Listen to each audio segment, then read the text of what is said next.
Армысыздар, құрметті өрелі өнегелі қауым. Бүгін сіздермен қауышып отырмыз. Бүгінгі өткізетін ақпараттық сағатымыздың тақырыбы қазақта абайдара абайдана. Өлең сөздің патшасы сөз сырасы, қиыннан қиыстырар ер данасы деп қазақтың дана құлама кемеңгер ойшыл ғалымы Абай атамыз жырлап кеткен. Асықпай жүріп алықпас, еңбегін кетпес далаға, ұстаздық еткен жалықпас, үйретуден балаға дейді Абай атамыз. Абай атамыздың шығармашылығы өмірі жайында көптеген ақпараттар беріліп жатыр. Біз бүгінде Абай атамыздың айтқан өлеңіндегі әр сөздің қасиет, мағыналы өсиеті жайында тоқталмақпыз. Абай атамыз айтады, ішінде кімнің от болса, қар жауса да сөнбейді дейді. Жаңағы адамдардың жүрегіндегі жалынды, дарынды бағалап, оны тек қара бастың ғана емес, қара сөздерінде айтқандай, ұлттың игілігінің, ел мүддесіне жұмсаса, сонда ғана адам толығымен нағыз адам бола алады дейді. Абай атамыз өзінің ақындығымен қоса айналасында көптеген шәкірттер тәрбиелеген. Сол шәкірттерінің бірі Абай атамызбен терезесі тең тұратын, тіпті әлем ғұламалары, әлем ойшылдары басын иген қазақтың шәкәрім қажысы, бес арысының біреуі. Сол шәкәрімнің өзі де жаңағы адалдықпен, адамдықпен, адалдықты ту етіп, жаңағы ұрпаққа, мұраға, сан ғасырға өлмейтін өнегелі өмірін арнаса керек. Бүгінгі сіздермен ақпараттық сағатымызда тек қана құр сөзбен айтып қоймай, сіздерге сол Абай атамыздың өлеңдерінен де ұсынайық деп отырмыз. Сол өлеңді ұсыну үшін осы Еркіншілік ауылдық мәдениет үйінің жас қалам ақындар мектебінің белгілі ақыны, облысты осы Ерейментау ауданының намысын қорғап жүрген, жақында республикада өтіп жатқан Асыл тас қоры ұйымдастырып жатқан 100 өлең сайысының финалисті Жолдымұрат Жаңылжанқызын алдырып отырмыз. Абай атамыздың бір-екі өлеңін оқып берсе, сосын мағынасына тоқталып өтеміз. Өлең сөздің патшасы. Өлең сөздің патшасы, сөз сарасы, қиыннан қиыстырар ер данасы. Тілге жеңіл, жүрекке жылы тиіп, тептегі шумыр келсін айналысы. Бөтен сөзбен болғанса ел арасы, ол ақынның білімсіз бейшарасы.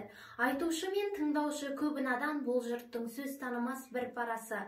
Әуелі аят хадис сөздің басы, қосарлы бәйт мысал келді арасы. Қисыны мен қызықты болмаса сөз, неге айтсын пайғамбармен ұнауласы. Мешіттің құтбы оқыған ғұламасы, нәжат уәлилердің сарналасы.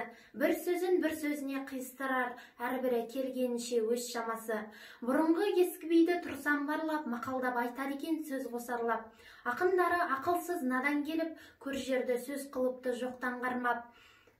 Қобыз бен домбыраны алып топта сарнап, мақта өлең айтыпты әркімге арнап. Әр елден өлеңменен қайыр тілеп, кетірген сөз қадірін жұртты шарлап. Қайдабай мақтан шаққа барған таңдап, жисада бай болмапты қанша малдап. Қазаққа өлең деген бір қадірсіз, бұлжырақ көрінеді соларды аңдап. Батырды айтсам ел шауып алған талап, қызды айтсам қызықты айтсам қыздырмалап. Әншейін күн өткізбек әңгімеге, тыңдар едің әр сөзін мың қабалап.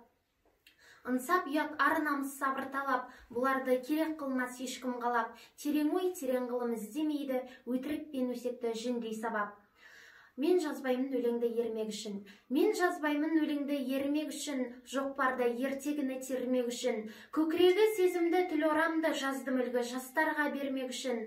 Бұл сөзді тас ұқпас талап тұғар, көңілінің көз ашық сергек үшін.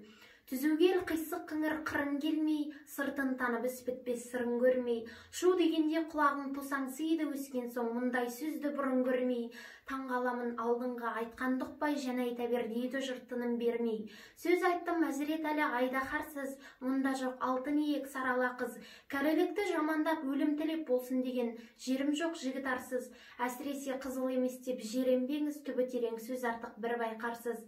Батырдан барым ташы туардан қой, қысшылда қызықшылда әурешан ғой. Арсыз малсыз ақылсыз шаруасыз, елірмелі маскүнем байқалған ғой. 5-6 мыйсыз бәңгі, күлсемәз боп, келдағы қызыл тілді, кел тілді ал қой. Өлеңі бар өнерлі інімсізге, жалынамын мұндай сөз айтпа бізге. Өзге түгіл өзіңе пайдасы жоқ, есіл өнер қор болып кетер дүзге. Сән қойдан қой ойнашы керім кербез, қанша қызық болады өзіңізге. Бәрекелді. Бұл Абай атамыздың екі өлеңінде де жастардың өміршекке қазақта сөз қадірің, өз қадірің дегенді білдіреді. Біздің қазақта сөз бар, жүйелі сөзге адам түгіл атаның өзі шөгет дейді, түйен шөгірет дейді.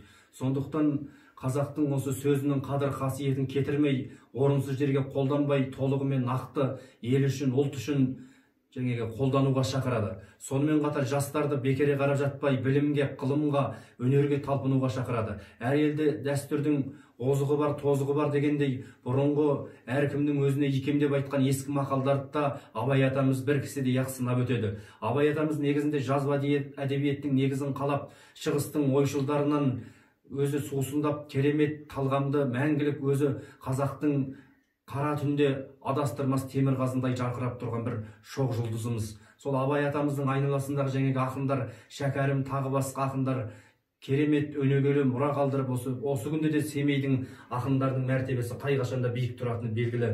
Қазақта сөз бар ғой, шөп шыққан жеріне өседі дейді. Сондықтан Шыңғыстаудың шыңындай болып көрінген Абай атамыздың өлеңін мұра қылып, тек қана ауыздан жаттап айтпай, оны жүрекке жеткізу керек.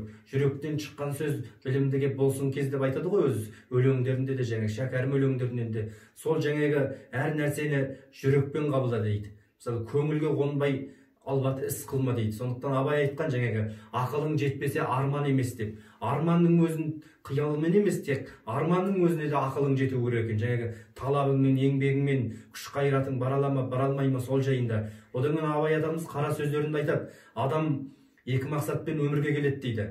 Бірінші, көрсем, білсем, үйренсем, ұқсам екен деп дейді. Ол адамның жаңағы жан құмарлығы екен. Екіншісі, ұйықтасам, жатсам, ішсем, жесем дейді. Ол адамның тән құмарлығы екен дейді. Сондықтан Абай атамыз қай қашанда тән құмарлығын емес, жан құмарлығын биік көрген адам болса керек. Олай болса тағы да Жаңылжанға кезек беріп, Абай атасына арнаған өзінің өлеңі бар екен. Ақынға қара сөзден өлең оңай, балыққа таяз судан терең оңай дейді. Сондықтан жас талап Абай атамыз айтқан ғой, болмасаң да ұқсап бақ деп. Сол атасына ұқсап бағып жүрген осы жалынды дарынды шәкіртіміздің Абай атамызға арнауын тыңдайық.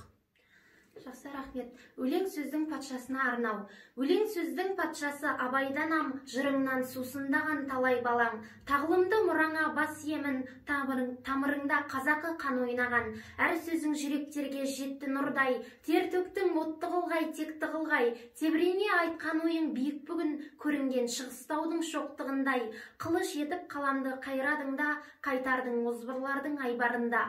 Абай деген ұлы есім жазып кеттің, адалдықтың көтеріп байрағында. 5 нәрседен кеттіңіз асық қылып, 5 нәрседен өттіңіз қашық қылып. Адамдықты бәрінен биік қойып тұрасың, шуағыңды шашып күліп. Өзіңізден жалғасып жетті мұрам, санамнан өшірмеуге сертті қылам. Қайрат ақыл жүректі бірге ұстап, теңесті баста бақыт төрт құбылам. Өзің болдың асуға шықсақ бақыт, қуанамыз жырыңды ұқсақтанып. Өлеңің жүрегіме сәуле беріп, болмасам да көремін ұқсап бағып. Бәрекелді. Абайдың өлеңі тек қана Жаңылжанның емес, барша қазақтың жүрегіне сәуле берсе керек.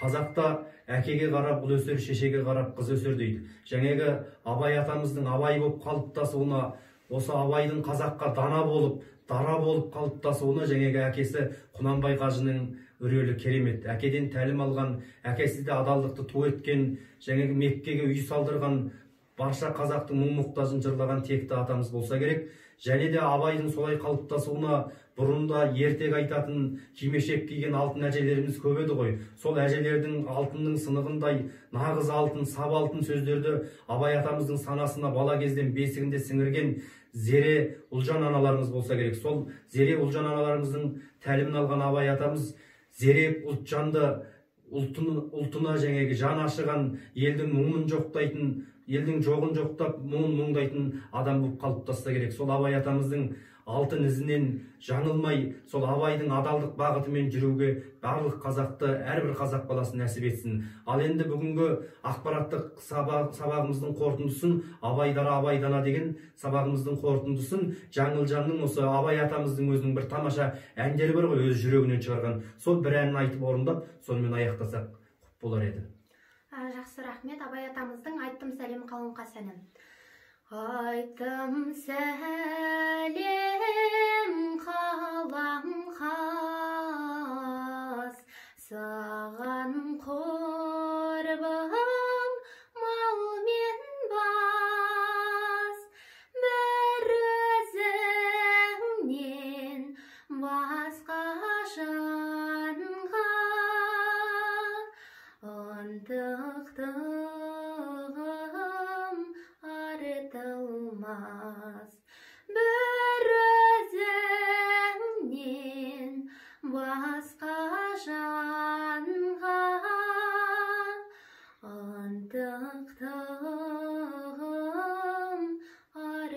тумас. Сенен асқан жан тумас. Туса туар айтылмас. Бір өзіңнен басқа жанға ынтықтығым артылмас.